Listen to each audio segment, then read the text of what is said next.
বন্ধুরা, একটি নতুন ভিডিও নিয়ে চলে এসেছি ডব্লিউবিএসএসসি সংক্রান্ত। ডব্লিউবিএসএসসি নিয়োগে ওবিসি সংরক্ষণ কত শতাংশ হবে সিদ্ধান্ত গ্রহণ করা হয়েছে কিছু।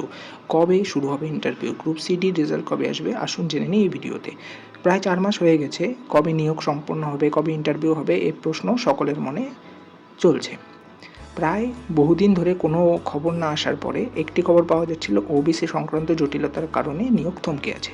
আজ দ্য টেলিগ্রাফ নিউজ পেপারে একটি নিউজ বেরিয়েছে, এসএসসিরা নিজেদের সিদ্ধান্ত গ্রহণ করে ফেলেছে। তারা 17% দিয়েই এই ডব্লিউবিএসএসসি নিয়োগ প্রক্রিয়া সম্পন্ন করতে আগ্রহী। এ সংক্রান্ত তারা বিভিন্ন উকিলের কাছ থেকে মতামত নিয়েছে এবং তার প্রেক্ষিতেই তারা 7% নয় 17% ধরে নিয়োগ প্রক্রিয়া সম্পন্ন করবে বলেই সিদ্ধান্ত নিয়েছে।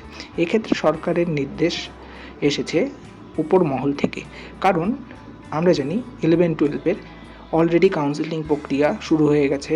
কারো পিভিআর ডকুমেন্ট ভেরিফিকেশন সব সম্পন্ন হয়ে কেবল জয়নিং বাকি রয়েছে। এই মুহূর্তে যদি 17 জায়গায় 7% ধরে নিয়োগ করতে যাওয়া যায় তবে সেটি আরও দীর্ঘ সময় লাগতে পারে। কিন্তু এই সরকার এতটা সময় এসএসসিকে দিতে চাইছে না। তারা চাইছে তাড়াতাড়ি এই জটিলতার নিয়োগটি সম্পন্ন করে তারা পরবর্তী নিয়োগের দিকে এগোতে। এর ফলে যুব সমাজের একটা পজিটিভ নিউজ যাবে, বার্তা পৌঁছবে যে এই সরকার নিয়োগ নিয়ে কতটা আগ্রহী।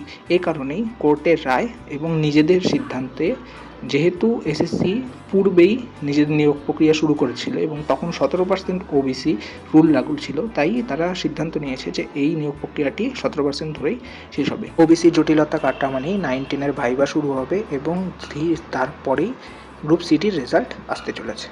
ধন্যবাদ।